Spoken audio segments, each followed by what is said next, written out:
Hi, everyone. I'm Hannah Abrams, Tebra's product marketing manager for our clinical offerings. Today, I am doubly excited to share with you our recent proprietary data about how and why, or why not, providers are currently using AI documentation and how that connects to the documentation product we just released at Tebra, AI Note Assist. We're going to cover how documentation is weighing you down and what to do about it. You'll hear from some of your peers on what makes them hesitant to adopt AI and from others about all the ways they're already using AI. The most intriguing stat from our survey, of the providers using AI, 51% say AI has reduced their after hours work. My unofficial line here is AI is the Robin to your Batman. I'm joined by my colleague, Kate Batzinger, the product manager behind Tebra AI Note Assist, which sits right within our EHR. Kate will share some of the thought process behind building Tebra's new AI tools. Yeah, so today I'll talk a little bit more about what we've deployed with Tebra and our AI Note Assist and how we focused on the initial launch and the things that were released as part of that, and then where we have continued to iterate based on our customer feedback and where the rest of the market is going to only improve the feature as we move forward. Thank you, Kate. Well, let's just dive right in. So, the first insight we wanted to share is something you all probably know about already, but providers are drowning in documentation. Overall, 88% of survey respondents said that repetitive documentation tasks are the biggest time wasters in their current workflows. 41% of providers are spending more than 25% of their workday on documentation. 39% of providers are spending more than 90 minutes a day on documentation. 14% are even spending 2+ hours on documentation a day. And that's just during the workday. So 60% are actually spending at least 30 minutes after hours, and 29% are spending more than an hour after work. So as you can imagine, this is leaving them exhausted, especially since many of them told us that they're spending personal time on documentation rather than leisurely activities that ideally would be recharging that battery. And then among current AI users, we asked how much time does AI save you on documentation on average? And 48% said it's saving them at least 30 minutes per day. So that's definitely big, definitely an efficiency driver. Kate, I'm curious to hear what you think about that and how that relates to Tebra's AI offerings. Yeah, it was one of the number one drivers for us in investing in AI Note Assist was both the time that our providers are spending on their documentation and knowing that it's really important for clinical reference, for billing and everything. So clinical quality was just as important as speed of documentation. So after we were able to do some testing and release our initial version of AI Note Assist, we were seeing some providers cut their documentation time almost in half. And we've seen that sustain after the initial launch, that we are seeing highly satisfied customers as far as the speed of the documentation time itself, that they just have to review the points that are captured during that AI Note Assist today, while maintaining a high quality note that meets their clinical standards. That's a sad state of healthcare today, is that documentation overload leads to less time with the patient. And that was not the way the EHR was meant to be created. So as a clinician, this is a problem. This is definitely not where we want the pendulum to be swinging. Burnout isn't hypothetical. It's showing up in how providers describe their day. And this is more than just about speed. This is not about, oh, I want to be able to see like 200 patients a day.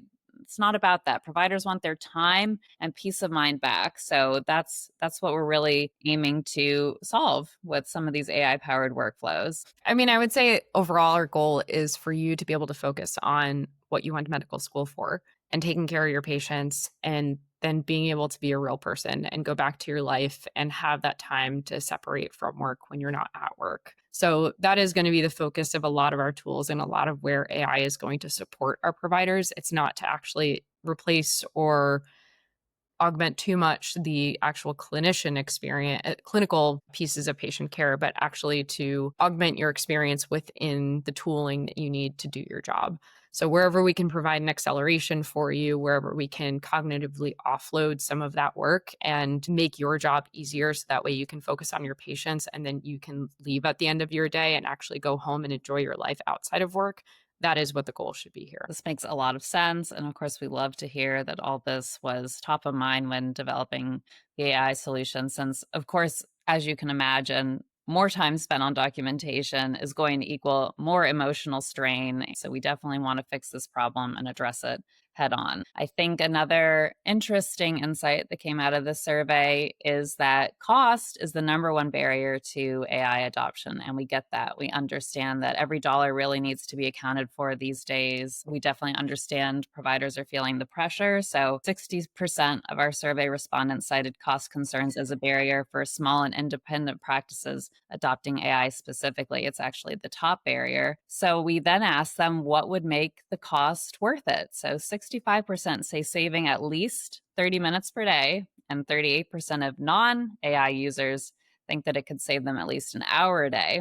And then 63% say helping prevent burnout would be a big factor in offsetting the cost of the AI. Providers aren't saying AI isn't helpful. They're just saying at this point in time, a lot of the solutions on the market are priced for someone else and not necessarily that small independent practice. So I'm curious, Kate, as someone who's worked very closely on this product, can you speak a little bit more about, how we approach the pricing of our AI solution? Yeah. So knowing that our groups of providers are understandably price sensitive, they run small practices, they're doing a lot on their own. We wanted to make sure that we delivered a solution that would meet the need for clinical documentation, get them home on time, and hopefully cut that documentation time in half for them while being something that they could sustainably incorporate as part of their practice. So, what we chose to do when we initially released was a transactional model. And the reason for that was to allow folks to try it as needed and really figure out how AI could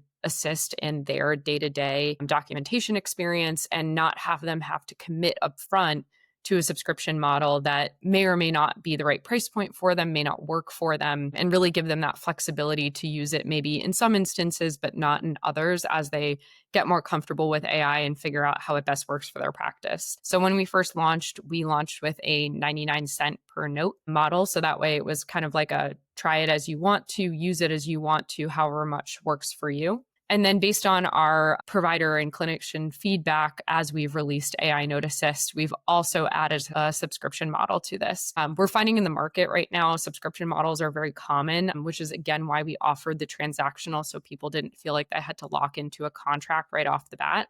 But given the subscription model is what folks are generally used to seeing, they are expecting to use AI Note Assist. I think that was actually a good sign for all of us that folks were really excited about it. And they wanted to make sure that they had some sort of like price control over how much they were going to spend on their AI notes during each month. After review and discussion with our customers internally, we came up with what we felt like was a fair subscription model. So for $99 per provider per month, you could do up to 400 AI notes. And then there's a small overage fee for that after that. And that has been really exciting to a lot of our practices, especially some of our bigger practices that have a fair amount of documentation that they're doing on a monthly basis and really want their providers to engage in this. So that way they have that provider satisfaction. Their providers are getting home sooner and not spending as much time on documentation. So this is just the beginning of it. I think we'll see even bigger leaps and bounds as we add more to the functionality to hopefully make documentation easier, make that whole post documentation experience for billing and ordering also more seamless than it is today. Thank you, Kate.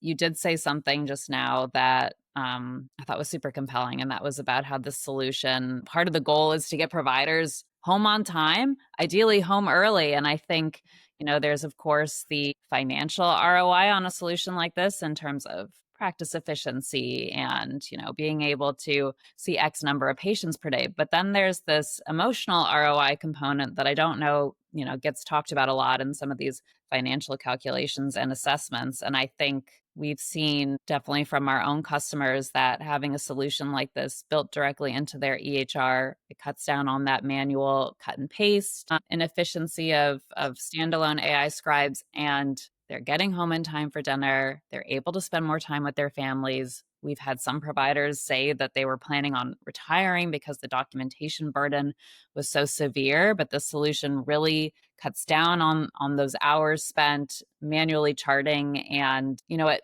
instills that joy of medicine. That was the reason that they even became providers in the first place. So I think that's really important to talk about. And I'm glad that you brought that up because, we talk a lot about dollar signs and the efficiency and some of that after hours charting, but this is what it's really all about, right? Like the joy of medicine and being able to get back to that work life balance that I think has gotten lost in, some of this EHR burden that has really taken a toll on providers over the last decade. So something else that came out of this survey, so of course cost is a barrier to entry, but something else that we saw that can end up being a blocker for folks that maybe would be interested in using an AI solution is providers really want something that is built directly into their EHR. Data privacy and security are essential. That's really important to them. They want to make sure that, of course, their patient data is safe and secure. And there's this question of control. Like, if I start using an AI scribe, am I now going to have AI making clinical decisions for me? Like, who is in the driver's seat if AI is doing my charting? So I'm just curious to hear from you, Kate. Can you talk a little bit more about that integrated EHR experience? Can you talk a little bit more about that data security and privacy concern? And then, of course, like let's get into that discussion on control and who has final say when it comes to charting. Yeah. Yeah, so you'll see with a lot of the AI solutions that are out on the market for clinical documentation, as you mentioned, they're very much like a standalone copy paste solution, which is fine to some degree if you're comfortable with that and that works for you. From a data and privacy standpoint, there's a lot of flexibility right there, right? Right now, some of those companies are newer, they're newer to working with medical data. And with us having an integrated solution, we've been in the EHR space for a long time. We know how to protect this data. We're always up on the right regulations for both state and federal to be compliant in that respect. And we're staying really on top of how the AI market is moving as, there's different types of data accessibility that's becoming important for us to consider as we bring in these new tools into our product suite. As you would trust Tebra with your regular patient data, that's how you should think of this AI note solution. We're very careful about what gets stored and what does not. So, for instance, the recordings are absolutely never stored. They're used basically to generate the transcript in which we use to create the clinical note, and then the recording is immediately destroyed. The transcripts themselves we hold on to for a short period of time, and that's mostly for troubleshooting purposes. For any reason, if a note doesn't get generated when it should, if our clinicians have feedback about the clinical quality of the note that it wasn't meeting their standards, we have something to reflect on and say what was missed, and we can work on improving the model from there. But I would say that's a really important portion to us, to our overall business, and especially as we layer in these new tools. Let's talk about the control aspect. So, who Oh, is in yes. the driver's seat when it comes to finalizing that note? And, will providers have the opportunity to make edits that maybe the AI didn't capture in the initial? Yeah. Yeah. I think a great way to think about some of the AI generated tooling that's coming into medicine right now is sort of thinking back to like the original clinical decision support. All of these tools are built to support providers, reduce some cognitive overload for them, and hopefully accelerate some of their processes so they can actually focus on the patient. So, all of that being said, the AI note itself is going to be generated. We're going to use that based off of a huge amount of clinical data that we have to make sure that it is clinically accurate and is meeting the clinical standards of our customers. However, all of that is going to be reviewed by the provider before it gets submitted. There's never a time in which things are enshrined into the patient's medical record or things are sent off for ordering or billing or anything like that without the clinician having the opportunity to enter and actually push that forward. So that's part of the process that's built today. And as we add new functionality as well to the AI note, that will remain a really important part to this process, is that we want to find ways to move things forward quickly for the providers to make their day a little bit easier. But at the end of the day, they're still the clinician. They still know their patient best. So they will always have that opportunity for a clinical review before we finalize a note or move on to any other post-visit processes. Yep. Love that. I think, especially we hear this a lot when it comes to the state of private practice. And I think, like, if you take a step back, that's something we hear a lot about control. And so, there is a bit of a squeeze on these independent providers where a lot of folks are going over to work at these hospitals or, private equity owned practices. And the ones that are staying in private practice are doing so because they want that control and they really have a vision for how they want their practice run. And so we just want to emphasize that that is super important to us as well. You are still in the driver's seat. These tools are more so meant to be like the Robin to your Batman. Like, we want to make it as easy as possible to provide high value patient care and to connect with patients, of course. This is just to cut down on that documentation burden, but ultimately, final sign off, final details are always up to the clinician. So we Yeah. totally get that. Trust is super important, and we want to make sure that you feel empowered. It should enhance your current practice rather than replace any part of the actual clinician experience. So you're still the clinician, you're still doing your job. What we're doing is adding enhancement around that. So all of the things that create a lot of cognitive overload, that create a lot of burnout for our clinicians, we're hopefully eliminating those pieces and really allowing the clinician to focus on the parts that they're really good at. So that clinical documentation review is still going to be a really important part of AI Note Assist and any other AI tools that we bring through the product. 100%, Kate. Like, the AI that we've built is meant to support you, not replace you. Like, that's super important. And I think we want to make sure providers feel confident in using these tools. So we want them to trust them. We want them to know that they are not doing anything on your behalf. It is Mhm. there for you if you need it. It is meant to be a jumping off point, and then it is up to you to fill in the gaps. So we just want to emphasize that this is like very much a relationship in which you are still in the driver's seat. And we did also ask our survey respondents, like, what factors would make them more likely to trust an AI solution? How can we build that trust for our clinicians? So, number one factor, number one thing that would help a provider trust an AI solution is something that's built by a company I already use. As Kate mentioned, we certainly had tons of clinicians vet this technology and provide input. They were very much top of mind when it came to building out the feature, and then endorsed by other clinicians. So we do have a lot of feedback from clinicians in which they stated that it definitely cut down on documentation time and enhanced the patient provider relationship. So we spoke to many clinicians when it came to building out this product. So we definitely wanted to emphasize that. Yeah. And we continue to. Yeah. There's a survey that's live in Tebra's product today. We are staying really on top of any of the feedback we're getting from our clinicians as they're using the product to really understand where is it meeting your needs, where does it not meet your needs, and where do we need to put more investment in the future. So it's actually been really helpful in shaping our product roadmap. We had some fairly clear ideas of where we needed to enhance the product going forward, but I think the feedback made it crystal clear for us what the next level of enhancement looks like for this feature and how we can continue to support our providers in enhancing their documentation experience. We love that. We are still taking in a lot of different inputs on different areas of this solution when it comes to, versions 2, 3, 4. And that's a really important point too. This is the first step. Like, we are at a very momentous shift when it comes to, AI within the EHR. Expect Mhm. everything to get better and meet your specific documentation style. So we definitely want the feedback. We are watching the market. We care so much about what clinicians actually want when it comes to using these enhancements in their workflows. Just the first step. And we did also ask in our survey, like, what tasks would you feel comfortable letting AI assist with? Because we definitely want to know. So the number one response was appointment scheduling or reminders. I know that we are looking into that, since we do offer appointment scheduling and reminder software with our patient experience solutions. Number two was pre filling documentation templates. I know Kate and her team are actively looking into custom documentation and how we can better implement and plug AI into the documentation styles you've already grown accustomed to and have been helpful for your practice. Number three, suggesting ICD/CPT codes. I'll let Kate talk about that in a moment. And number four, drafting visit notes. So as you can see, like, these are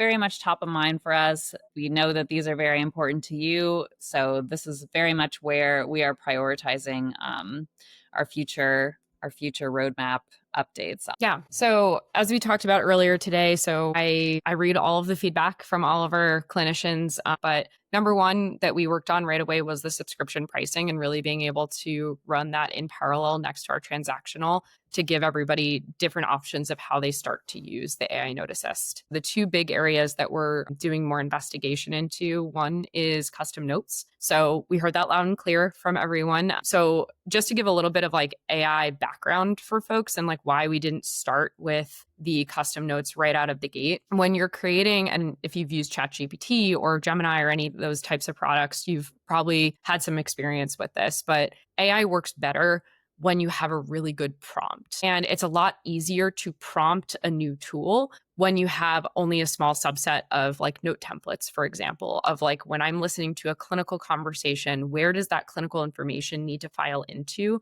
And into what degree of detail do I need to put it in that section? So that's why we started with a limited set of note types, because as I mentioned earlier, clinical quality was just as important to us as speed of documentation time. So in order to meet that clinical quality, we wanted to reduce the risk of having too many variances of note types and the types of prompts that went into that in order to generate a clinically accurate note. So that is where we started. Where we are going now and working with both our partner, and we're actually looking at other AI tools that can help supplement this as well to think about what that customized note experience will look like. And whether that is just the same experience that any of you who use Tebra's custom note product are used to today, or if we can actually bring that to be a more innovative product than it is, and to think about what sort of examples do we have of your past notes that we could generate prompting and the right note type and right formatting from. So that is something that we are actively investigating. We will be working on some proof of concept. We'll probably have some smaller test cohorts that will try out a lot of that for us because, again, the clinical quality is most important here, as well as the speed. So we want to really make sure that that is working appropriately before we go and release it to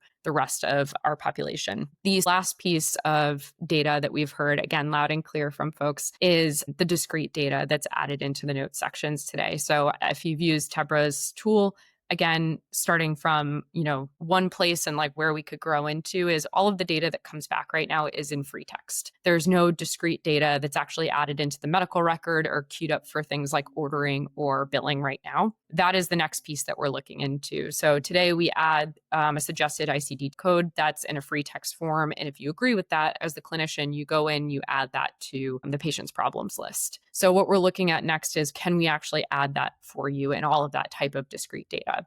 So we have investigation. Actually, I just got off a meeting earlier. We're kicking that off this week with the team to start figuring out how we can add that data in for you. Because when we think about the documentation experience as a whole, we know that there's so many things that happen right after you finish your notes. So you're adding new things to the patient's medical record for reference in the future for other clinicians to reference. And then you're doing things like adding referrals, doing medication ordering, finalizing your bills. And we want to make sure that all of that data is queued up the way that it should be for you to approve it and move forward with the rest of your documentation experience. Thank you, Kate, for peeling back the curtain a little bit. That's super exciting. And there are a couple things I just want to touch on. So, what's super interesting is Tebra built our AI offering in a way that clearly maps with what the market and with what clinicians are looking for. And I think, and Kate, correct me if I'm wrong, but our hypothesis on why that is because we really made it a point to look at the day-to-day aspects of a clinician's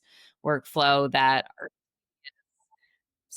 tedious, manual, full of friction and lacking in joy. So what I mean by that, of course, is, ICD 10 codes and, drafting visit notes. And of course, like we are looking into appointment scheduling and reminders, but these are all areas of, a clinician and their staff's day to day that super manual. And I know the feeling of like it getting done with a meeting and having like 10 to-do lists, action items from that meeting, and being like, oh my gosh, I've already forgotten like 5 of them. So what you're working on next is super important because, there's a lot of things in a day that a clinician needs to remember to get done, and a lot of outputs that come out of just one patient encounter. And so we are really trying to be those guardrails, make it so that they're having to worry less about queuing up prescriptions, putting in those correct codes, getting the lab orders sent out in a timely capacity before a lab closes. So I think it's a lot about kind of reducing that cognitive overload. Like we just want to make sure like a provider is focused first and foremost on the patient and able to really bring all of themselves into that encounter. And we would love it if Tebra could handle the rest. We did also ask our survey respondents how they typically feel after finishing at the end of the day. The lowest count word used was happy, and it was used in the example quote of happy to be done and tired. So we want to flip that. And I mean, this is not going to be a surprise to anyone here, but the number one word used was exhausted. So quotes like exhausted, spending time on documentation, which should have been spent on my personal use and time such as leisure activities. So we see this loud and clear. Like we want to flip the script. We want happy as number one. And we certainly want the word happy to be used, not because like they're just so exhausted and happy to be done, but just happy over how the day went, happy with how they got to spend time with their patients, happy with how they got to use their time in a day, and just happy that they can now leave work at work and move on with their evenings, spend time with their families, get in some time with their hobbies. I personally love a good night spent with my sewing machine, crocheting or baking. We want you to spend your evenings the way you want. We don't want you in your pajamas catching up on patient documentation. We are super excited to be at this first foray into AI-powered workflows within the EHR, and the feedback from this survey is certainly helping shape out our future product roadmap. And as Kate mentioned previously, we also have in-app surveys specific to this feature that we are also using to help shape our product roadmap. So, Kate, I know you mentioned a little bit about what's coming, and by a little bit, I mean you actually went into it quite detailed, which we appreciate, but just sum up where we're headed next. Yeah. So the two big areas that we're looking into are that custom note experience that we know folks have asked for. So that way we're not limited to just the 5 note templates that we have today for AI Note Assist. And then the next piece will be the discrete data. By next piece, I mean, these things are running in parallel. We're doing these at the same time. We're doing investigation. We're trying to get trials of them out into the wild with some of our test users to start and really make sure that they're meeting the mark for what clinicians need them to do as far as actually accelerating different parts of the documentation experience. We know that we're making headway with the AI Note as it's deployed today, but we want to continue to enhance it for you all. So custom notes and discrete data are definitely big pieces of that, as well as just rethinking the documentation experience as a whole towards the end of the year and into next year, and how we can just like make that feel more seamless than it does today. Thanks so much for joining us today. We hope you're able to take some of the insights back to your practice to move forward with your AI journey, wherever that might be. We'll be sharing more exciting worksheets, calculators, infographics, and guides anchored in the survey data and our own research from developing AI Note Assist. In the meantime, you can also check out tebra.com/AI to learn more about our AI products. We hope to see you again soon.